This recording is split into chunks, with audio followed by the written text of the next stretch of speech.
Very warm welcome to all of you guys. So welcome back under the lecture of Unit 3. Unit 3, Lecture 1 it is, in which we are going to learn about the time value of money. So in the previous lectures, we have learned about what is a financial management which is basically related to the management of finance in the organization. And apart from it, we have then discussed about what are the different sources of finance that is available with us through which an organization can raise a money to meet their requirement daily to daily and even the long term requirement of funds and the different sources which is available to them. So now the next thing that we have to study today is a unit 3. In the unit 3, that is a time value of money, which is a very important concept of financial management. So before we start with this concept, with this question, you guys can say chapter, I would like to ask you this question, that if I would like to give you 10,000 rupees, so this 10,000 rupees I will be paying you today, or I will be giving you 10,000 rupees after 6 months. Figure is same, but the time is different. You have two options, either I am giving you 10,000 rupees today, or either I am giving you 10,000 rupees after 6 months. You will prefer it to give you the money 10,000 rupees, that is today. This is basically related to time value of money. So why you have selected today?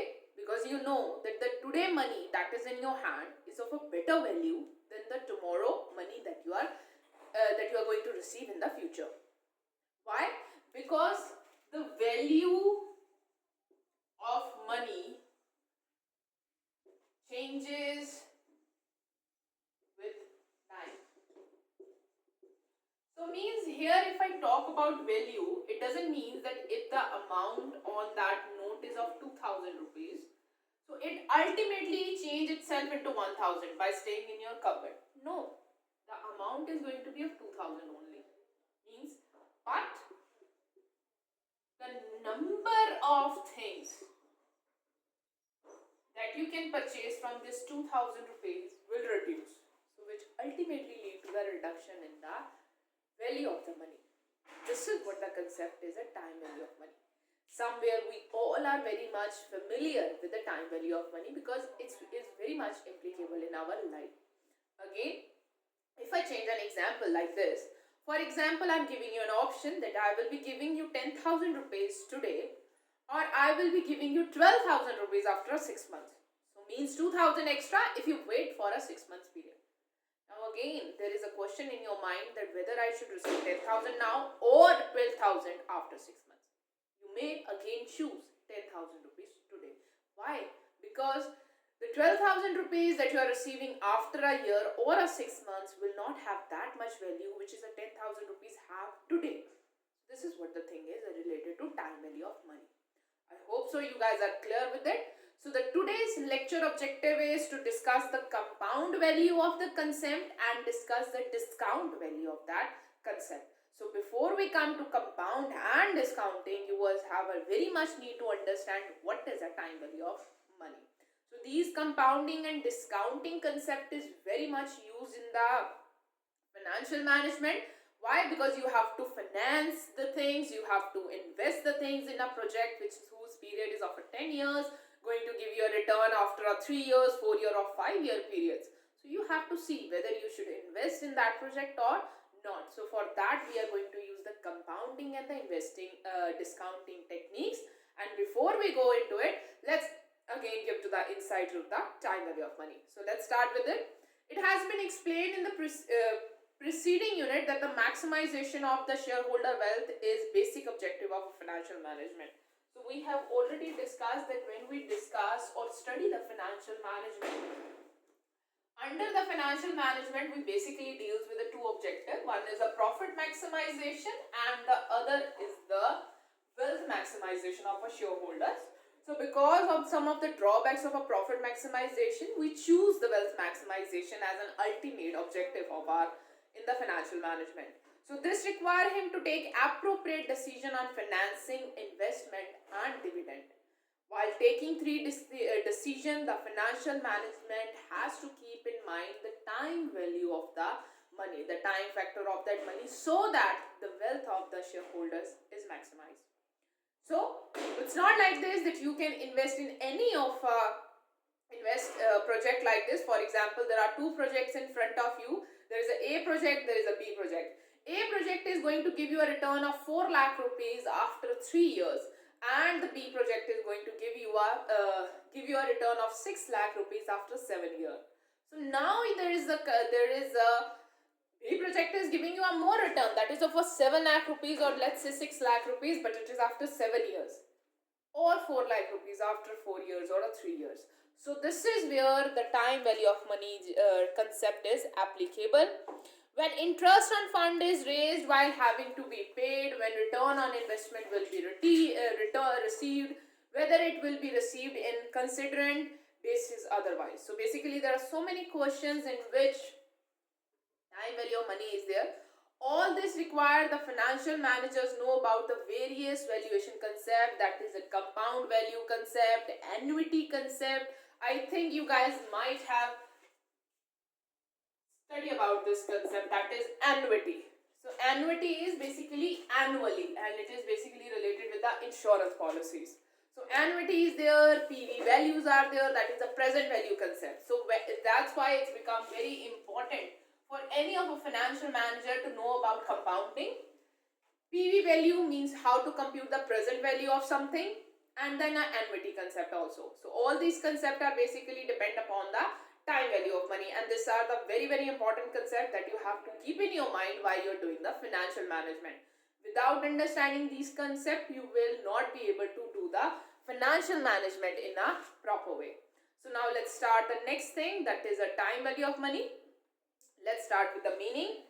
So the meaning of time value of money means the value of money changes over a period of time. The value of rupee today is different from that we say tomorrow or after a year. So the value of rupee, that is 1 rupee today, is differ from its value after 1 year. So means if I take you in an ancient time, let's say when your grandfather, or you guys can say your father and mother was very young, so they used to say कि you have left the home by just 10 rupees in my pocket. So that was a very common dialogue that everyone has heard. मैंने सिर्फ 10 रुपए में अपना घर छोड़ा था. I just have 10 rupees in my pocket, and then I have started this empire with that only. But if I today give you a 10 rupees to go out, you will not be able to have, or you will not be able to hire an auto rickshaw out of it. Just an auto rickshaw out of it. Or you might even eat some little things out of it, and nothing can be done out of it. Why? Because at that time the worth of 10 rupees were more, means its value was more. It have more purchasing power. So what we call it as a basically purchasing power as compared to the 10 rupees that have today. There was a time when people used to have their salaries of 500 rupees per month, and that used to be a very big thing. 500 rupees per month. Oh, and today people have their salaries in thousands. 5,000 rupees was a very big thing. Such a big salary. But now this is what the thing is, time value of money. So money has a time value because of the following factor. The individual generally prefer current consumption to future consumption. As I have already discussed with you, that if I give you 10,000 rupees today, or 10,000 rupees after 6 months, you will prefer that I should give you 10,000 rupees today, because every individual prefer to have money today than to have it in the future. An investor can profitably employ your money received today to give him a higher value. So why you will choose today 10,000 rupees? Because you might have something in your brain that I would like to invest. If I get this money, I will invest it somewhere here. So in future you might not be clear about it, but for today you are very clear that if I get that 10,000 rupees, I can invest it somewhere. In an inflationary economy, so we know inflation is always there. So because of the inflation, which is one of the very big factor which lead to the change in the time value of money. So bird in hand, then the two bird in bushes is a concept which is applicable over here. So the time value of money, or the time preference of money, one of the central idea in financing. So when we go for the financing, then the time value of money is a very very important idea. it's become important and it is for a vital consideration in our decision making. So whenever you have to make a decision related to any financing, any investing or any dividend thing, then you have to consider the time value of money, and without considering the time value of money, any of the financing decision, financial management decision cannot be taken. Let's go with the one example. A project need an initial investment of 1 lakh rupees. So for example, if you are starting up a project and that project is needing an investment of 1 lakh rupees and it is expected to give a return of 20,000 per annum at the end of each year for 6 years. So means if today you are starting this project, so the initial investment that you are going to put in that project is 1 lakh rupees, and if it is starting for example on 1st January 2020, so means by 31st December you will be getting 20,000 rupees, then again in the next year 20,000, so 6 times you will be receiving 20,000. One more time. So this is what the thing is related to. The project that's involve a cash flow of 1 lakh in the 0 year and cash inflow, that is a 20,000 per year for a 6 year. So means this is a cash outflow. So initial year, so in the first year you have to put 1 lakh rupees. This is a cash outflow and this is a cash inflow from that project. Next thing is, in order to decide whether to accept the project or to reject the process, it is necessary that the present value of the cash inflow received for 6 years is ascertained and compared to the initial value of 1 lakh rupees. So it should not be like this that you are making 20, 20, 20, 20, 20. So we are receiving 20,000 for 6 times. So means if I just make a total of it, so it will give me 1 lakh and 20,000. So means I am making an investment of 1 lakh rupees and I will be getting back 1 lakh and 20,000. So should I invest in this project? Okay. From outflow, inflows are more in basic manner. But if I try to put up PV, so means today I am receiving 20,000. Okay, let's have a value of 20,000. But this 20,000 may be lesser in value from this 20,000. This will be more lesser in value. This will be more lesser in value. This will be more lesser in value. And this will again will be more lesser in value, because obviously the 20,000 that you are receiving at the 31st December 2020, then the 31st December 2021, 22, 23, 24 and 25. So obviously on 31st December 2020, after 6 years you are receiving a 20,000. It's not going to have a same value that 20,000 you are receiving on 31st December 2020. So you might not even go for that investment, and it is not a proper parameter to compare it without converting them to the present value. So you have to bring them at the present value to make a correct decision whether you should invest or not. For that, we are going to discuss the various techniques that is with us through which we take such kind of decision of investment, other than just making a total and then calculating whether you should invest in it or not. So this is what the thing is related to. So let's start with the next concept that we have with us. So the valuation concept or technique. So means for this valuation concept, the time value of money implies that the person will have to pay in future more for a rupee received today, or a person may accept less today for a rupee received in the future. The above statement is related to two different concepts. So basically, to come to the valuation of this of 20,000 that we have discussed, so we basically have two concepts. That is, one is compound value,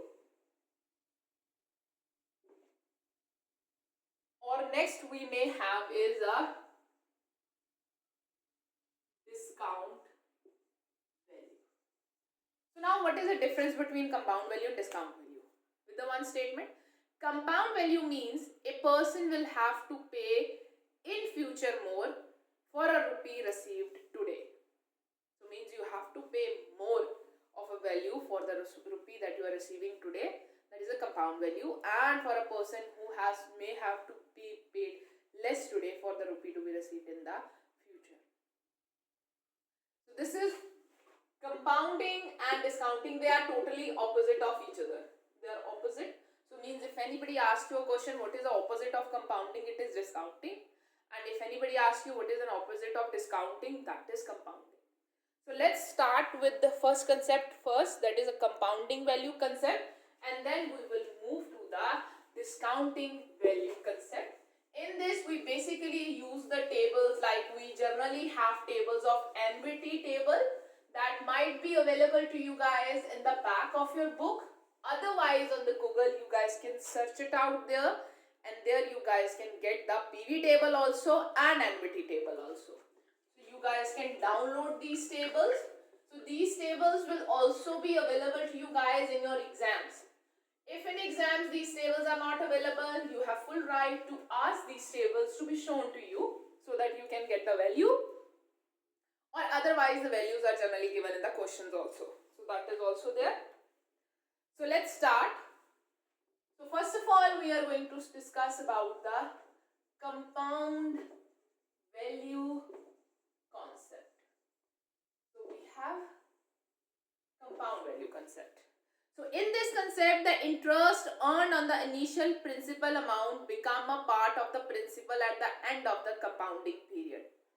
Let's give it a read again. In this concept, the interest earned on the initial principal amount becomes a part of that principal at the end of the compounding year. Means for how many number of years you are doing the compounding or investment. So whatever the interest you are going to earn in that investment, it is going to be totaled in it. So the interest on the initial principal amount becomes a part of that principal at the end of the compounding period. This is what the compounding means. So means compounding means getting total, making a total or clubbing it together. So we will discuss the concept with the use of a example which will make you guys more understanding what the compounding means. For example, rupees 1000 investment as a 10% is compounded annually for 3 years. What the question is? Example they are giving you, you are investing 1000 rupees for every year. For 3 years. Okay, for 3 years you are investing it at a 10% rate. Calculate the compound value after 3 years. So you have to calculate the compound value. With this example, you guys will be able to understand what a compounding means. So first of all, amount at the end of first year. So we will be having 3 years. Second, we have to consider amount at the end of second year. And third, we may have amount at the end of third year. So this is what the thing is. So means for every year I am investing how much? 1000, 1000, 1000. I hope so there is no confusion in that. But the amount of interest that I will be paying or getting into it will be a different one. So I am getting 10%. And for how many years? 10 years. Oh sorry, 3 years. So the compound price will be computed for an indefinite period time. The compounding of interest over an n year, the compounding of interest can be calculated by the following equation. Now the thing is that it's not like this that okay I am getting 10% over here, then 10% over here and 10% over here. So I have to get an interest also. So means I have to add some value into it. So how much interest I will be getting or how much amount will be compounded for a period of time. So for that, the compounding of interest over an n year means whatever the number of year is there. We use the formula for a for it is A is equal to P, that is a principal amount, 1 plus I divided by N.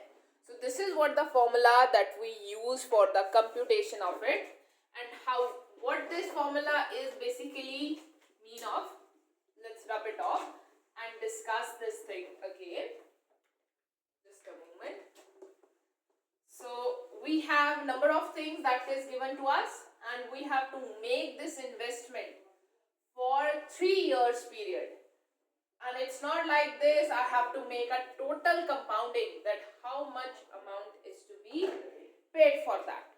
So for that, to compute the compounding of interest, so compounding of interest I have to use, and I will be using this formula P1 plus I over the value N.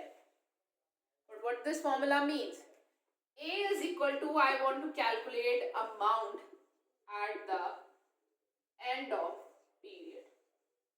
Means after 3 years, how much amount I will be getting. That is depicted by A. P is basically principal at the beginning of the year which you have invested. I is basically interest rate, and R, sorry, we don't have R, we have N.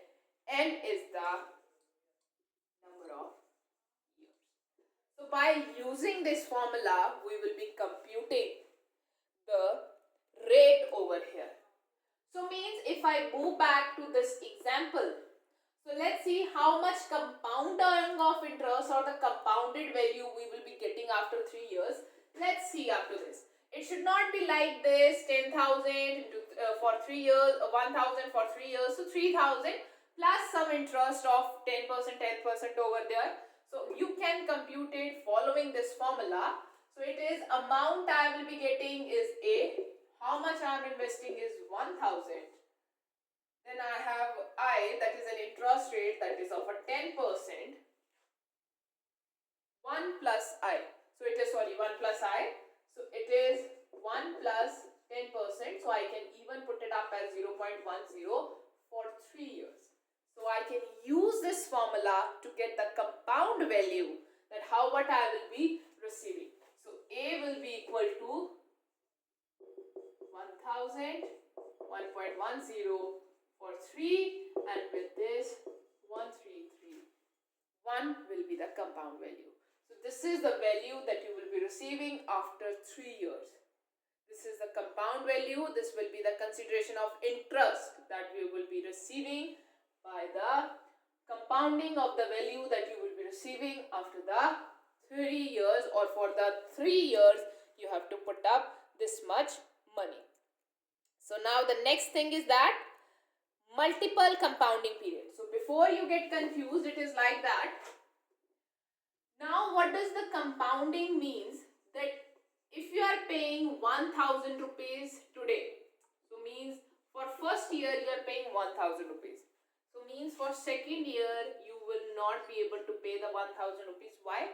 Because that 1,000 rupees have lesser value than this 1,000 rupees. So means in spite of paying just 1,000 rupees, you might have to pay 1,201. And for third year again, why 1,000 rupees? Because value will reduce. So means 1,331 will have a same value after 3 years which 1,000 have today. So this is what we find with the compound value, that the amount a person who is paying today, they have to pay more value in the future to get the same value of the money. So this is what it is related to the compounding. I hope so that you guys are clear with it. So let's move to the next thing that we have to discuss now. That is a multiple compounding. So here we have done the compounding, but we have done the compounding for a very lesser, just for 2 or 3 periods. Now we are going to perform the compounding for the multiple periods. So now let's start with the multiple compounding period. So the interest can be compounded even for more than a 1 year. For calculating the multiple value above, a logic can be extended. For instance, in case of semi-annual compounding, interest is paid twice in a year, but a half the annuity rate. Similarly, in the case of quarterly compound, the interest rate is expected to be 1/4 of the annual rate. So now we are going to use multiple compounding also.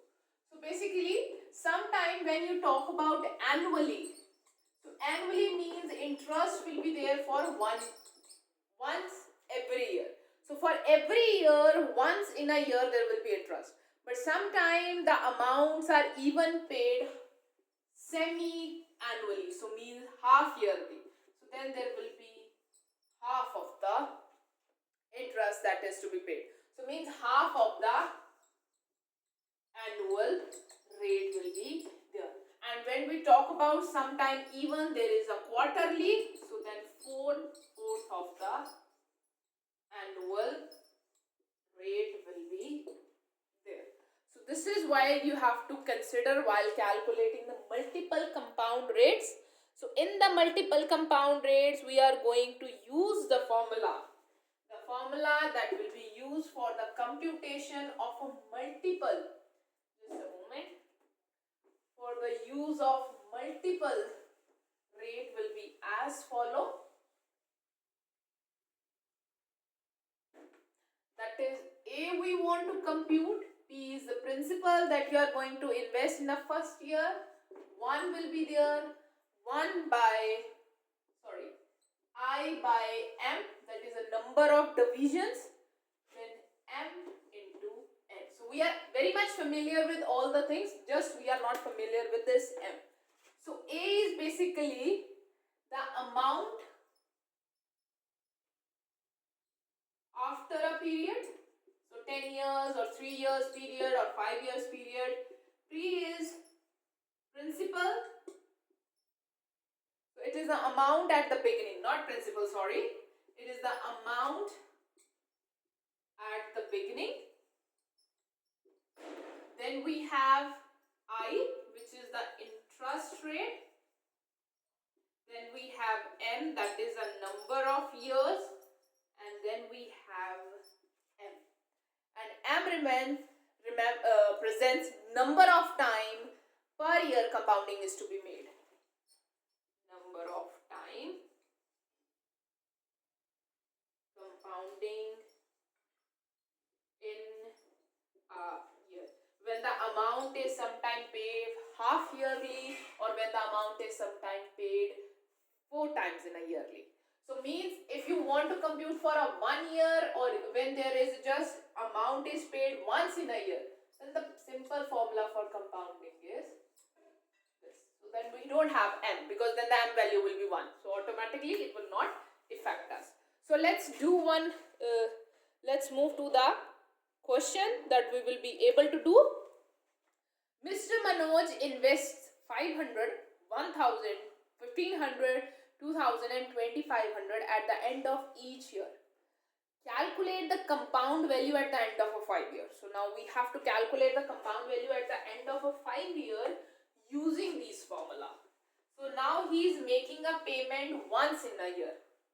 So basically we don't have a need to put up this formula. We will be using this formula to calculate it, and then you have to see how the figures will be there.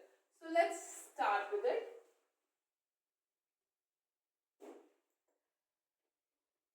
So the interest that is going to be there, that is a 5%. So means how many number of years we have? Second, 2, 3, 4, 5 might be there, making a 5 year. So amount that is being deposited, that is 500 here. Then he is depositing 1000. Then he is depositing 1500 over here on the third year, 2000 and 500 over here. So the number of years of compounding, number of years, so means N. For this, number of years will be, so this is, he is investing at the end of every year. So you have to be very careful by considering this. He is investing at the end of year, not at the beginning. So means this is investment made, for example, on 31st December. So means this year is gone 2, 3, 4, 5. 1, 2, 3, 4. So this will have 4 year of compounding. So this will again be compounded, paid on 31st of that year. So means for 3 years, 2 years, 1 years and 0 years. So why it is like this? Because this, why it has 4 years? Because it's not paid, or this has not been invested at the starting of the year. If it has been starting of the year, then the number of year would have been 5.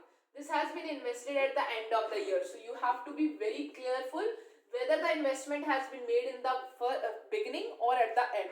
So when it is at the end, so means on 31st December, so next this year, then this year, this year and this year. So this year is already gone. It's on 31st December. So means 4 years, 3 years, 2 years, 1 year and 0. So now you have to calculate over here compound factor. Now you have to calculate what? A compound factor, to see how much amount will come over here using the formula that I have already discussed it with you guys. So now let's start with the calculating the values. First of all, you have to calculate the compound factor. So to calculate the compound factor, we will be using this formula, that is A is equal to P 1 plus I and value is N. So this is the formula that we have learned.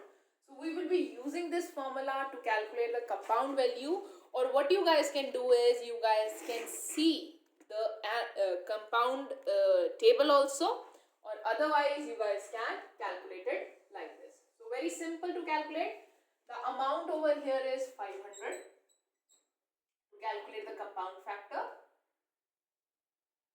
The compound factor that we want to calculate is, the amount is going to be 500 over here, but I am just going to calculate first of all the compound factor. So if you guys want, you guys can even see the compound factor table, that is at I, that is 5% interest we have at 4 year, or otherwise you can calculate the value by yourself. So for that I am going to use only this part of formula. I will be multiplying it with the P in over here, so that you can find out that how it is different. So here 1 plus 0 point, that is 5%. For n number of here, the n over here is 4. So means 1 plus 0.05 value is 4. So here similarly for 3 it will be 1 plus 0.05 for 3 years. It will be 1 plus 0.05 for 2 years. It will be 1 plus 0.05 for the 1 year, and it will be 1 plus 0.05 for the 0 number of years. So this is how you guys are going to compute the compound factor. So means multiplying with the P will give you a direct value, which I want to calculate it over here. So that's why first of all I find it out the factor. If you don't want to calculate the value of a factor, you can see the compound table, that you can see it from the Google, and you have to see the value against the rate of interest is 5%. For 500 you will see against 5% at the number of year 4. For 1000 you will be seeing 5% rate of interest against the year 3. So this is how it interacts and works. So when you will calculate this value, the value will be like this. So for the first year, the compound factor is going to be 1.216 when you will calculate it, or otherwise see it from the table. For the second year, it will be 1.158. For the second, it will be 1.103. For it will be 1.050, and for it, 1 it will be there. So means there will be no much change. So now what you have to do, you have to multiply this 500 with this, 1000 with this, 1500 with this, 2000 with this, and 2500 with this, so that you can do the compounding. So now multiplying these factor, this is the principal. So P is going to be multiplied with these factors. So ultimately it's going to give us the same value. So it will be 608.00. 1000 into 1158.00. Then it will be 1654.50. Then it will be 2100.00, and then 2500.00. So you You guys can make a total of this side also, and then you guys can make the total of this side also. So means the 5,000 that you are investing, and when you made the compounding, so the amount will be changed to 8,020 rupees. So it may be noted here, we are making a use of compound interest formula for each payment separately. For 500 it is at the end of 4 years, for 1000 it is at the end of 3 years. And this is how we do the compounding, to calculate that how much amount will be compounded after the end of, means total after the end of 5 years. So this is how the compounding is to be done. So I hope so that you guys are clear with this question. So now let's move to the next thing that we have to study. There is one more question. So let's compounding a sum of a annuity. So means if you have to compound a sum of an annuity, then how it is to be done. So let's do one question related to it so that we are more clear with the compounding. So for this, you might be able to see the compounding table of annuity. Annuity compound table, you guys can see it for it. So that in spite of calculating the amounts by yourself, you guys can directly see the values or the compound factor and can multiply it with that. That's it. So annuity is a stream of equal annual cash flow. So what we talk about when we talk about annuity, so what we are meant by annuity, it is an equal amount of cash flow at the end of every year. So it is an equal cash flow. Annuity involves calculation based upon the regular contribution or receipt of fixed sum of money, which is basically used in the life insurance policies. So in the life insurance policies, you have to make a certain amount of money after every year, or there is a cash flow is there, you have to make a certain amount, like I'm paying 10,000 rupees every year as a premium of life insurance. So that is an annual payment. That is what it is called, annuity. And annuity is a stream of equal annual cash flows. Annuity involves calculation based upon the regular period contribution or a receipt of fixed amount of money. So let's do a one question related to it. Mr. Ramesh deposit 2,000 rupees at the end of each year. So means at the end of year. End of year. For how many number of years? Let's see. For 5 years. So means 1, 2, 3, 4, 5. He is making an investment of 2,000 rupees. So means principal amount is 2,000. He's not making a change in amount. This is every year 2,000. He's making a payment, or you guys can say LIC for over there. So now we have to calculate number of years to be compounded for it, because it's end of year. So 4, 3, 2, 1, 0. And then you again have to calculate the compound factor. So you guys can either see the table, or you guys can use this formula again, the value n, and then we will be multiplying it with the p over here. So means 1 plus rate of interest we are not known. So let's see, it is 5% again. So it will be 1 plus 0.05 for 4 years, 1 plus 0.05 for 3 years, 1 plus 0.05 for 2 years, 1 plus 0.05 for 1 year, and 1 plus 0.05 for the 1 year.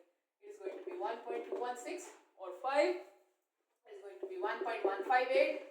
Same rates will be there because the interest is same and even the year is same, and it will be 1.050 and it will be 1 over here. So you just have to multiply these with these so that you can get these value. This multiply this so that you can get these value, and from here you can calculate the compound annuity. So it is going to come as 11,550. So means after 5 years, if you make 10, 20, 2,000, 2,000, 4,000, 6,000, 8,000, 10,000. So basically, now see over here. So basically, if you just make a total of it, that after 5 years, if you are getting your money out, you should be getting a total of 10,000 rupees. But no, you have made a payment for 5 years, and you are parted with this money for a 1 year, then for 4 years, this 3 years, this 2 years, this 1 year, for this no years. So means it should be getting some amount of interest on it also. So compounded value, total value that you should be getting is of 11,054. So this is what it is related to. So this is how we calculate the things under the annuity also. So I hope so that you guys are clear with the compound value.